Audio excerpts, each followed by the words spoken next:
Cashflow Diary podcast, episode 436.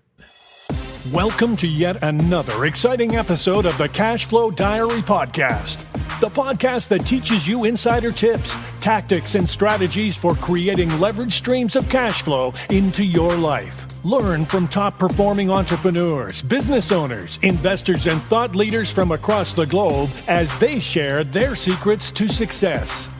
Like what you learn on this and other Cashflow Diary podcast episodes? Go to learninvestingnow.com and sign up to receive powerful tips and information that will help you succeed as an entrepreneur and investor. Now, here's your host, investor, entrepreneur, business owner, educator, speaker, author, and master facilitator of Robert Kiyosaki's cash flow game, Jay Massey. All right, ladies and gentlemen, welcome to another episode of the Cashflow Diary podcast. I'm your host, Jay Massey, and I'm glad that you're here today because we are going to talk about something that is affecting each and every one of you. You're like, what is that? Well, here's the thing. The day one when you're in business, you don't know much, and you have to go out there. You got to grab some skills. You got to get better. And then maybe you do. You get better, and then you're like, ooh, what's next? Well, get better. And then after you get better again, you're like, but I'm still not at the top of my game. So what do? You do your best to, well, get better. But let me ask you a question. What happens when you're the best? Do you still have a reason to keep getting better? Do you still pursue yourself just as hard? How does that work? And I think today's guest is going to be able to help you and I understand that exact process and everything else that goes along with it. He's the author of numerous books, his newest called The Potential Principle. I think you're going to enjoy it. Here's why. Because you're going to learn things about you and about things that you should do at every level in your organization to make sure that you develop leaders. In fact, he likes to say that he likes to help create leaders at every level and turning ordinary into extraordinary. I'm talking about none other than Mark Sanborn. He is the president of Sanborn Associates, an ideal lab for leadership development. Now, here's the thing. You may be familiar with him from the Fred Factor or Fred 2.0, but what I want you to do is I want you to pay strict attention to the new things that he's bringing to you and I today. So help me welcome Mark Sanborn. Mark, you there?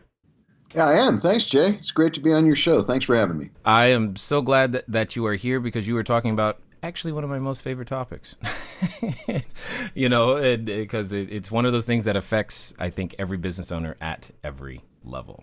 Now, before we get too far into it, though, I have to ask you the same question I tend to ask everybody else. Are you ready? I'm ready. All right. I tend to look at today's entrepreneurs a lot like yesterday's superheroes, like Batman, Robin, Wonder Woman, etc. And I think entrepreneurs and superheroes have a ton of things in common. Chief among them, occasionally as an entrepreneur, I can envision myself as possibly getting dressed up and thinking like, hey, I got a cape on and I'm going to go save people today. But also, like a superhero, an entrepreneur has a beginning. For example, Spider-Man. There was a time where he was just a kid going to school, doing his thing, taking some photos, and then one day he gets bit by a spider and discovers, I've got a special ability, and he gets to choose, do I get to use it for good or evil? So, my question to you is as follows. Before all of your, New York Times, Business Week, Wall Street Journal bestseller books, before working with all the clients that you've worked with, like Harley Davidson, Cisco, ESPN, etc., before even, your books, like we've talked about a second ago, what we want to know is, who is Mark Sanborn?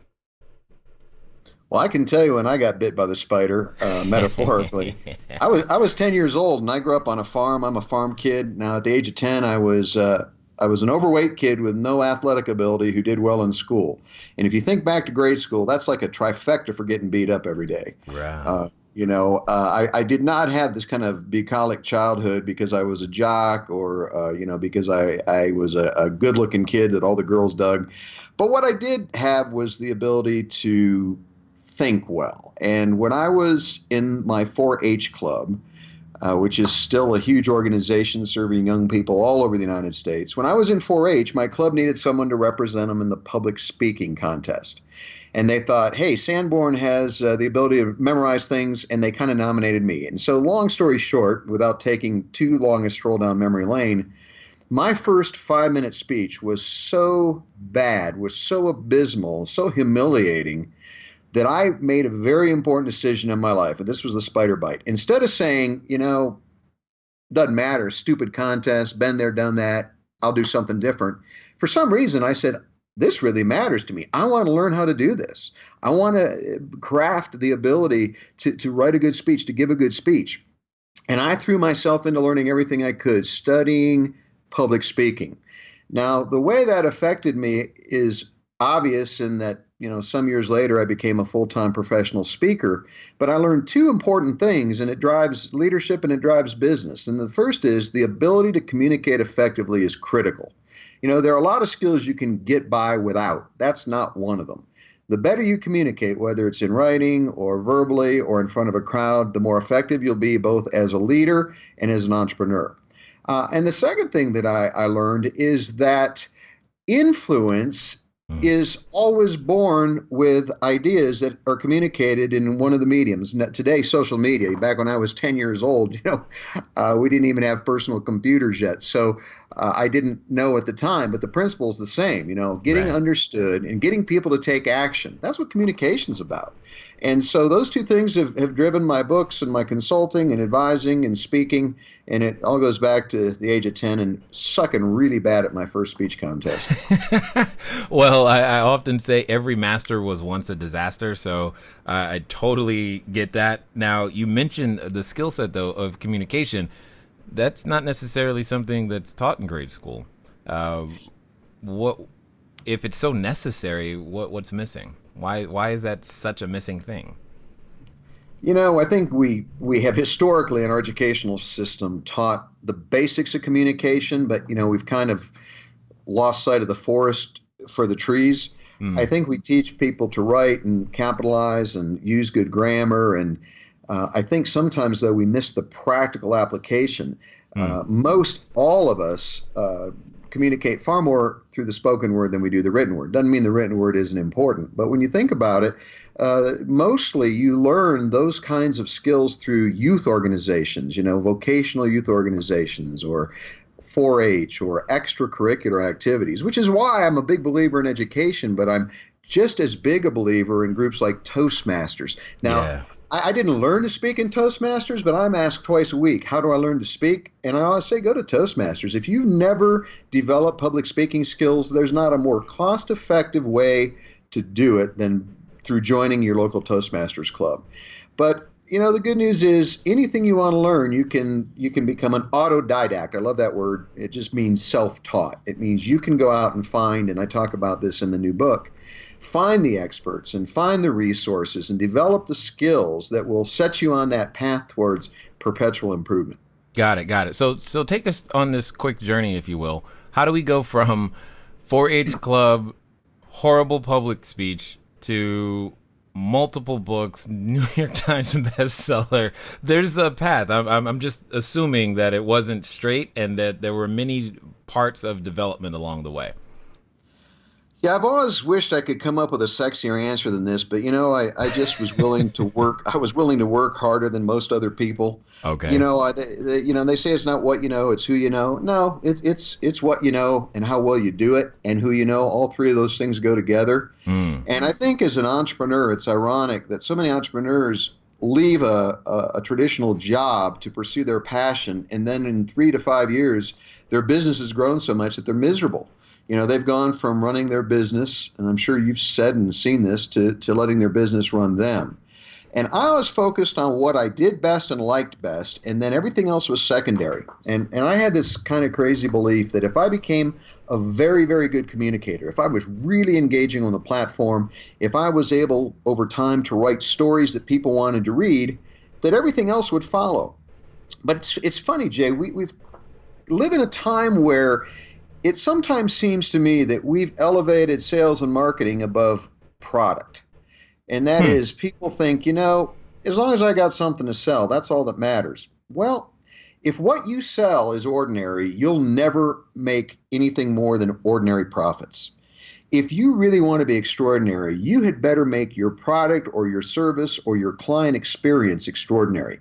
And that's really what couples my work in leadership to this turning ordinary into extraordinary.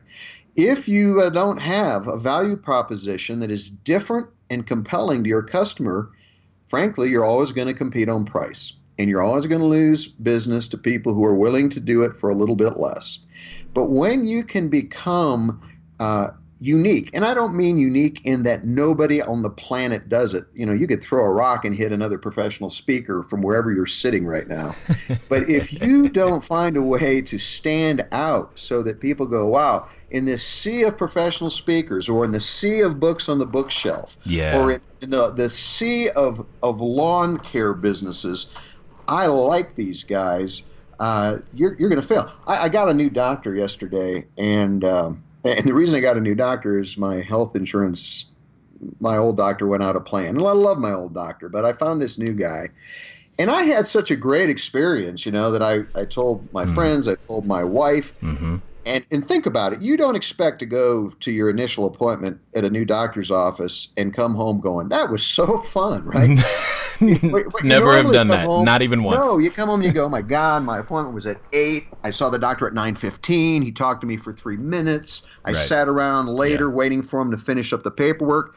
None of that happened. And the reason that I bring that up is I always tell my clients, you never talk about things you don't like or even like. You only talk about experiences you love. And the point I make is if you see a movie and it's an okay movie, you don't go out and say, hey, I just saw a movie, it's really okay. It's when you love the movie that you say to your friends, don't miss this movie. This movie is great. And so that's what I aim for. I aim for in my, it's great when I experience it with a new doc, but I aim for in my business, creating experiences, interactions that people go, that was really cool. I love that. Right. Well, that's interesting that you mentioned that, because when working with a number of entrepreneurs, as I do, we often focus on a version of understanding how they're going to bring something unique to the marketplace. And because we're not the first ones to ever do buy and hold real estate. I mean, landlord is not a new term. Short-term rentals is not new. That it's been around for a long time. How can you differentiate yourself? So if someone was in a market such as that had a lot of similar, or what seems to be similar on the surface offerings, how does one communicate that? Because I'm assuming that's where you're headed, is saying somehow we as the entrepreneur have to learn, since communication is like the central skill set. We have to learn not only how to communicate that to our customer, but we've got to communicate that to our team. Indeed. And, a couple of things that are so important, I don't want to convolute it, but culture always precedes brand. If you don't create a culture that is crystal clear on what it is you do and do better than your competition, then you're missing out. You've got to start with your culture, whether it's a culture of one, you're making $10, or you've got a team of 50 and you're making 10 million. In my book, The Fred Factor, one of the 4 skills I talk about, and frankly, it's one of my favorite, I just get jazzed more about this perhaps than anything else, is I say, you've got to add value to everything you do, and it doesn't have to cost a nickel. You've got to learn to create value without just throwing money at it. Anybody can buy a customer's loyalty. At Christmas, instead of sending them a can of popcorn, you can send them a bottle of Pappy Van Winkle that cost you $5, right? But that's not creative, because even though they may appreciate the expensive bourbon, you just spend $500 to deliver it. What I like to do is look at ways that you can change your business model or your delivery that it's demonstrably more valued by the customer, but it didn't cost you that much. And I'll give you a big example, and I'll give you a little example. Let's look at taxis. And you know where I'm going with this. I think I do. Yeah. I mean, if somebody just said to me, hey, reinvent taxis, I'd have said, nah, that's one of those old school things. And until George Jetson picks us up in his hovermobile, we're always going to have taxis. Well, only 8% of business travelers use taxis now. Right. That's got to be tough if you drive a taxi. But Uber looked at some things and said, let's have a distributed workforce. Let's find a way around paying a lot of money for a medallion, driving a car that's fallen apart and dirty. Let's find a way so that people can get quick service less expensively, and let's create a mechanism that keeps everybody honest, and we'll give them a chance to evaluate you as a passenger, not just you evaluate them as a driver. You know, and Uber is so pervasive now and so well known. I won't beat the obvious, but whenever somebody says, yeah, you know, you can't reinvent that, I say, oh, really? Well, what about Uber? But let's look at a little level. You say, you know, I haven't come up with that big industry changing technology or business model. Let's say you run a restaurant. My brother's a restaurant guy. He not only owns and operates, but he buys and sells for others. And I know a little bit more than the average person about the restaurant business. Mm-hmm. Well, let's say you're in your favorite pub, and normally the service is good, but this particular night, it's taken forever for the food to come out. And you say, can I see the manager? And the manager comes over and says, what's the problem? You say, oh, man, you know, I've been here since, you know, I've celebrated a birthday waiting for my hamburger. What's going on? And the manager says, oh, I'm so sorry. Let me go check on your order. And he comes back and says it'll be right out. Well, even if it comes right out, he hadn't done anything. He hadn't created any value. He's just kept you from, you know, leaving perhaps. A craft beer, I'm not talking about Bud Light or Miller Lite, but a craft beer, a good beer, costs the restaurant maybe 40 to 70 cents to pour. That's the beer they charge you $6 for. Mm-hmm. What would happen if the manager said, sir, I am so sorry you're waiting on your burger. I'll tell you what, I can't make the burger come out before it has, but what I can do, let me buy you a beer to make your wait a little better. Well, you just got a free $6 beer. They just spent 50 cents, and you're happier than you were before your food was delayed. Hell, I'll wait an extra 5 minutes if I get a free beer. Right. And that's where we miss the obvious. I mean, think about it. You say, well, Mark, yeah, that's obvious. Well, yeah. So how many times has a manager comped you a drink or a beer when you had a complaint? I can count on one hand, and I eat out about every day of the week. We just don't think about what are the things that cost us little that the customer values much. And that's where we have an opportunity to create value. Yeah. And that's, I mean, it's funny you mentioned that, because one of the things that we've done, like with our short-term rental portfolio, is we tend to cater towards people who travel with small children. So having had small children and being a father of many children. And having been a small child. Yeah, right. All of those things. Children come with equipment, and you've got to travel with that stuff. And it's like, man, I hate that. So we often will provide things like a pack and play, a stroller, high chair, at no additional cost. And we just let people know that that's there because, hey, I know you're coming with kids. And because of that, instead of charging you $20, $30, $40 extra or whatever, it's already right here. You know, you don't even have to, you can leave that stuff at home. And I think that's what you're talking about. I am. And you know what? It's interesting because it's a deductible business expense that you can embed in the overall price. And what I find fascinating is, don't tell them that. Don't tell them my secret. That was. I'm sorry. But nah, think about messing this with you. for years. There's even hotels still that'll charge you $1 for a phone call. And so you stay at a nice hotel and it costs you $300 a night, and you check out and it's like, oh, you made 2 local phone calls and you owe us an extra $2.12. I always say, bundle it. Say it's going to cost you $305 to stay here, and say, but the good news is you can make as many local phone calls as you want. Right. But we nickel and dime people. I've never had it. Nobody's going to walk away because they pay $305 instead of $300. and yet we nickel and dime people. And I've said, and when I check out, how was your stay? I said, it was great, except, well, you know, why'd you jam me $2? Or why internet? Now, it does cost hotels. There is a hard cost to internet.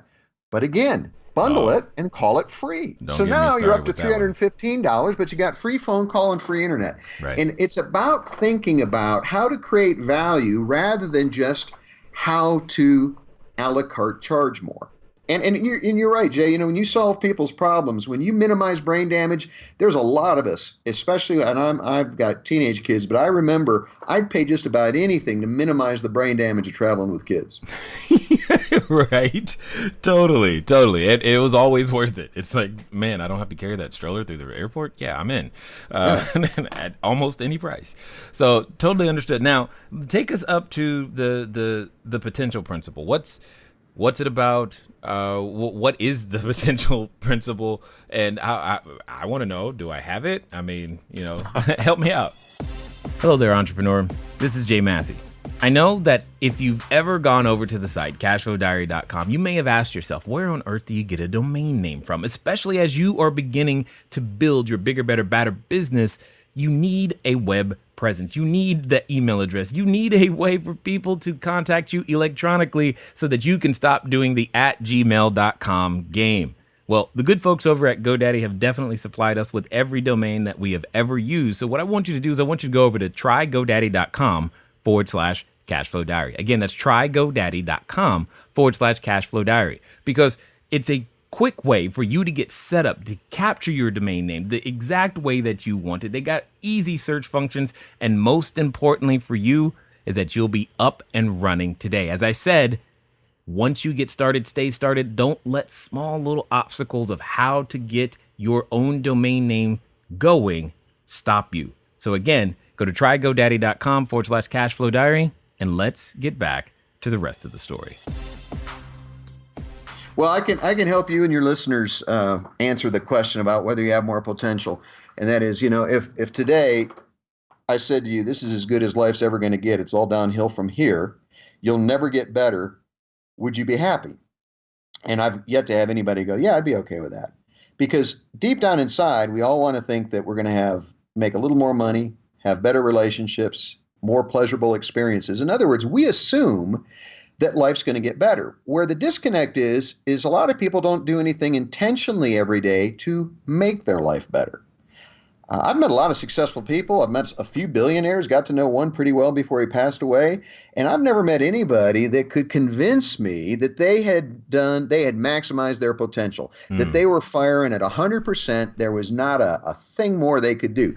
Generally, just the opposite. It seems like the more successful people become, the more potential they realize they have.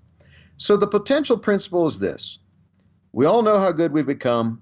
None of us know how good we could be. And that's good news, because that means that if we choose, we can continue to get better. So we did some raw research, primary research for the book, and we found that 80% of the people we interviewed said they had the intention, if not a commitment, to get better. Only 30% of them had a plan. Awareness without action is futile. You can be aware that you want to make more money, improve your cash flow, increase your net worth, but if you don't take action, this isn't some kind of mamby-pamby mumbo-jumbo new age thing. Awareness and action go together. So what I wanted to do is write a book that would give, for those people that said, I want to get better, don't have a plan, don't have a process. And certainly my book is one of the few about this particular topic, but it's not the only approach out there. But I took my years of working with really successful people, my own experiences, and I identified 4 places you need to get better and 4 ways to do it. It's pretty much 4 places where you can improve and 4 ways to do it. Mm-hmm. And, in the time we have, we can talk about a few of them, but I'll just kind of kick it off with what I think my clients think is. Yeah. Before we go there, hold on. I want to stop it just for one quick second, because there's something that you said that is triggering a thought in my head when you said the idea that we can always get better, which I get that. We're not, even when we've accomplished XYZ, there's still another level. What would you say to those that feel like or believe that there is an endpoint to my getting better? I mean, because you said that you would be able to argue that no, there's still more, that you are still capable of more, when yet I think for many people, especially those listening and inspiring or just getting their business started, there's this level where they go, okay, if I just get there, I just want to get right there. I get right there and I'm done, quote unquote. What would you say to that person? Well, first of all, it's a great question, and the good news is nobody has to get better. This is optional. This is not obligatory. Matter of fact, I've never met anyone that got better because they had to. Right? I mean, you've got kids. Try that. See how that works. Try to make your kids get better at anything, and human nature is they'll make it a point to push back because you want them to be better at that. You can encourage, right. You can inspire. You know, one of my big pet peeves is every once in a while I'll read somebody say this book will change your life, or I'll change your life, and no, you won't. People come up to me, and I'm gratified. I'm absolutely delighted when they say your book changed my life, but I'm always clear with them. No, you changed your life. Right. My book inspired you. Maybe it encouraged you, and hopefully it gave you some ideas, but I didn't change your life. I can't change. I have a hard enough time changing my life. You changed your life. And right. So what we do, Jay, what you and I do is we give people a lot of things that will help them change their lives. But at the end of the day, you change your own life, or you keep your own life the same. So first is you don't have to get better. I do think, personally, I think that we kind of have a genetic imprint to keep getting better. And what I think happens with entrepreneurs is they don't get to the point where they say, I couldn't be any better. They get to the point where they say, in this business, I don't want to be any better, which is very different, because you might say, you know what, I had a great run and I love this business, but it's not as fun as it was. I'm going to sell it. But, right now I have some causes, some philanthropy or some charities that mean a lot to me. And so you focus your attention there. So at the beginning of the book, one of the early questions I ask is, better at what? This isn't just about a generic overall improving every aspect of your life. Really, I think it's most effective when you focus it on being a better parent, being a better investor, being a better entrepreneur, being a better leader. You pick. What's important to the individual reader and the listener of your show is unique to them. But what this is the process. So you say, if I want to be a better parent, I'm going to look at how changing my thinking and my behavior and how my learning, how I can learn some parenting skills, and I'm going to reflect more so that I get to understand my kids better. The truth is transferable. So what I talk about in this book isn't for the perpetually unhappy, discontent person. It's for the person that simply says, hey, I've got a new challenge, or I want to get better in an existing challenge. Got it. What's interesting, I'm trying to envision myself saying, I don't want to be any better. I'm trying to envision that. I'm like, what does that even look like? How could it speaks of a level of satisfaction with your accomplishments that I don't even understand yet. No, nor do I. It actually often manifests itself as smugness. It may not be intended that way, but you meet those people who are just so positively content with who they are that they give off this vibe that, you too could be great like me. Oh, wow. I think that the key, I call it positive discontent. Enjoy who you are. Be proud of who you are. Just don't be content with it. The problem is when we do one or the other. If we're only proud of what we've accomplished, then we have no reason to accomplish more. But if we're never happy with what we've accomplished, we're miserable. And you'll see managers do this, where whatever an employee does is never good enough. You see the anti-motivational speech at the sales meeting. You set a record at the company. Now, next month, double it. Right. You just set a record. And before you can enjoy that, I'm being, challenged with the impossible.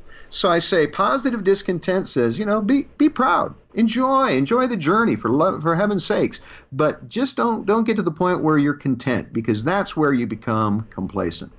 Yeah. Well, all you got to do is ask the taxi companies, right? Complacency. Yeah, no kidding. So awesome. Now you were mentioned there were 4 things. What can you just briefly, what are the 4 things, and then we'll pick one and we'll talk about it for a second. Yeah, the 4 big strategies is disrupt yourself before somebody or something else does. And that goes back to, at an organizational or an industry level, the taxi business. But at a personal level, maybe we can talk about that, because that's one of my favorites. Engage others. And people say, well, yeah, I know about reading books. And hey, but think about it. When you're a beginner, you can read any book on the subject and get better. But what happens when you're so good that you know more than the people writing the books? Right. You've got to find an esoteric, an unusual, an unknown, a higher level resource to learn from. So there's engage others, there's expand your competencies, and that is more tools you have in your toolkit, the better you'll be. If you're an entrepreneur right now and you either don't understand social media or you haven't hired a 17-year-old part-time to do it for you, you're missing out. Let's see. The fourth one is refocus. People, I used to teach, and I still do, the importance of focus, but I realized, the big mistake we make about focus is that we get focused and then we stay focused even when everything around us changes. So the key is to refocus periodically, because if you do not refocus, you will repeat. In other words, if you say we're going to do this in our business, but you don't refocus your people on what to do, you will only repeat what they've been doing. Right. Got it. Totally understood. So when you say disrupt yourself, though, how? Because typically disruption happens from outside. Right. Disruption happens when you say, I'm tired of this situation. This process hasn't been effective for 9 months, and I'm going to take the responsibility to disrupt it. This relationship hasn't worked for a long time. By the way, if you don't disrupt a relationship, it'll eventually end. At work, if you don't disrupt that person who's not performing, then someday you're going to have to let them go. So what seems like, people say to me, if I disrupt my teammate, it'll be awkward. Well, awkward compared to what? Firing them in a year? If you have a relationship, a romantic relationship, and you just let it deteriorating, I guarantee I was single for 37 years. I didn't get married until I was 37. And, I was terrible. I always let relationships die a slow, painful death. And I thought I was doing my partner a favor, right? By not breaking up. And I learned too late. I was being cruel. I should have just said, you know what, this isn't working. Let's just end it happily. Instead, I let it, end with the person being so mad at me they wanted to stick a knife in my back. So that was what I learned the hard way. And that is, if you do not disrupt what needs disrupted, it will disrupt you in unpleasant ways. At a macro level, technologies can disrupt us. New competitors can disrupt us, as we've talked about. Sometimes customers can disrupt us because their expectations change, and what used to make them happy isn't making them happy anymore.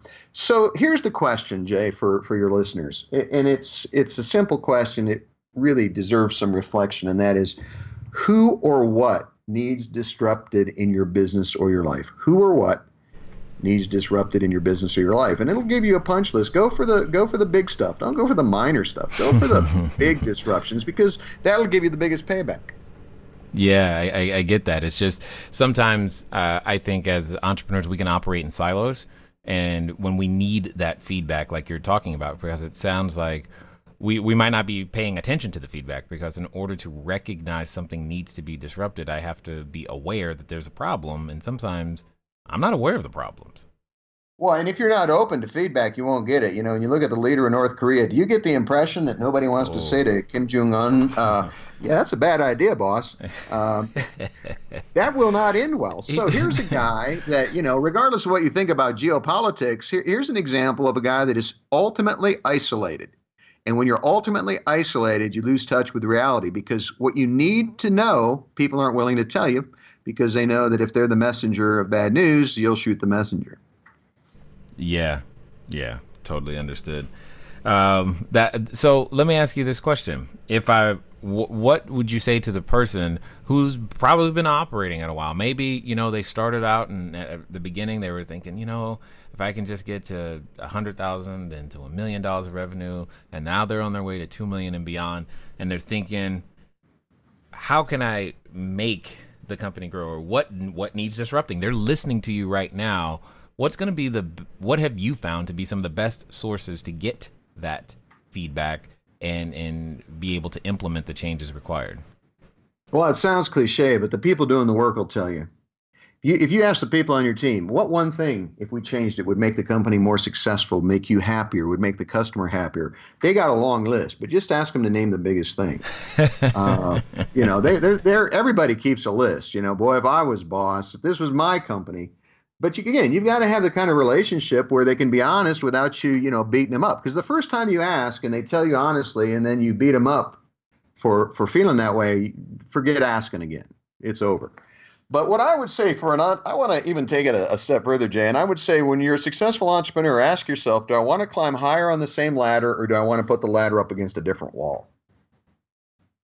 By the way, I don't believe growth is the end all. I mean, certainly we like growth if it's profitable. By the way, the roadside is littered with fast growing companies that never made money.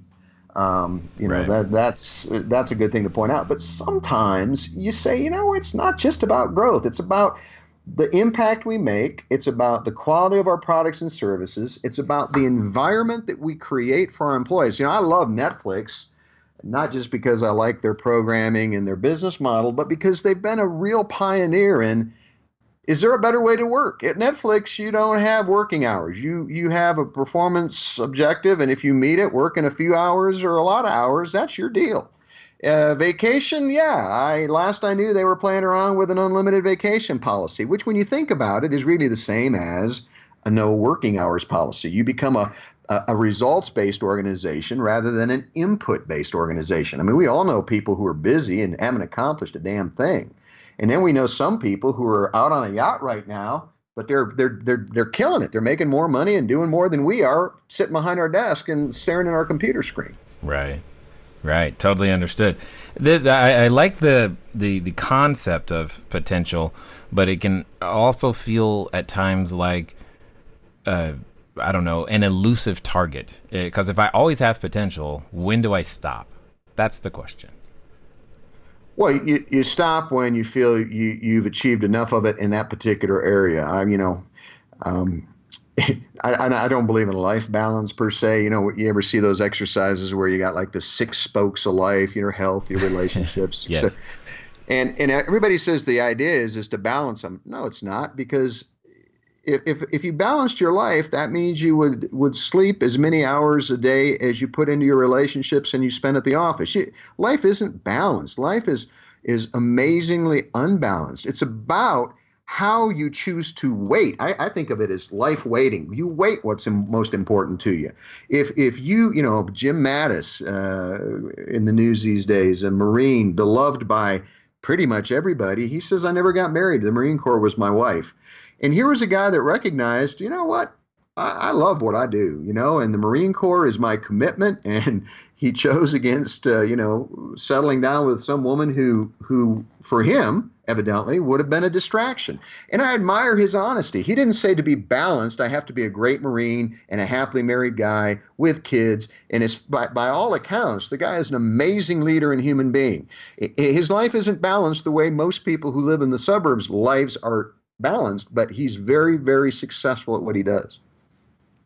That's interesting that you bring up examples of complete, I guess, what would be counter to the norm, so to speak, when someone thinks of those words. Now, for those that have listened this far, because I have this feeling we could talk about topics like this for a long time, but for those who have listened this far, what would you say is going to be the best way for them to catch up with you, to find out more about what you're going on, or even grab a copy of the book? Yeah, that's easy. MarkSanborn.com is the kind of the mothership, if you will, of all things that I write and record. I have a lot of free videos, about 70 videos in our video library, little short 2 or 3 minute segments you can listen to for ideas, or if you want, share with your team at your weekly meeting. And then if they specifically are interested in the concept of this potential principle book, and the subtitle is How to Narrow the Gap Between How Good You Are and How Good You Could Be, they can go to potentialprinciple.com, potentialprinciple.com, and there's a lot of information there about the book. And if they decide they want to order the book right now, because the book just launched, we have a special price and you can get an autographed copy. So those 2 places, marksanborn.com, MarkSanborn.com, and potentialprinciple.com. Totally. Got it. Now, I've got a final question for you. I think your answer is going to be completely different than most or what we've gotten before. So I got to know. Let's pretend for a moment that someone listening, they've listened this far and they go, you know what? I'm going to go do this thing. I'm going to become that entrepreneur. I'm going to step into the greatness I feel I was born to be. But Mark, as you and I both know, when we make decisions like that, often we have a constant companion, and that companion often comes in the form of a voice that reminds us who we're not, what we can't do, how it didn't work last time, and who on earth do we think we are to try to disrupt anything and build anything. And for some people, they're even related to that voice. So my question for you is as follows. Let's pretend that person listening this time, Mark, they're going to do it. They're going to follow through. They're going to actually do what you suggest. And they're going to do so in the next 24 to 48 hours. What would you suggest that they do? My suggestion would be they look at their value proposition, whether it's a product or a service, or they look at the higher level of the complete experience. And they would simply ask, how can we do it better? And now that's general. So let me give you the specifics. How can we do it more, better, faster, or differently? More is quantity, better is quality, faster is speed, differently is innovation. And if you're continually tweaking your value proposition, and again, going back to what we talked about earlier, not looking for ways to spend money and buy more equipment. You may need to do that, but start with what can we do to outthink rather than outspend our competition? Get everybody on your team thinking about how can we do it a little bit better in ways that are valued to our customer and our potential customer, and your business will continue to grow. Yeah, I got it. I like it. I knew it was going to be. That's why I was like, I got to ask this one. I can't wait to hear the answer. I definitely appreciate your unique take in the fact that you're challenging us to actually consider, A, do we even want to get better? But more importantly, letting us know that we can always get better and coming up with a plan and a purpose and a way to help us do that very thing. And I definitely want to say I appreciate you taking the time to share your knowledge, your insight, as well as your wisdom here with us today at the Cashflow Diary. Oh, the pleasure's been all mine. Thank you. All right, ladies and gentlemen, you know what time it is. It's time for you to move at the speed of instruction. What does that mean today? That means marksanborn.com. Why? Because you know that you want to find out that entire list of what you can do to make sure that you are exercising every bit of the potential that you have been given. Ladies and gentlemen, it's time for you to step into the greatness that you were born for, and now you have a way, a path, a method to get there. It's been fun talking to you today. I look forward to talking to you soon. Until next time.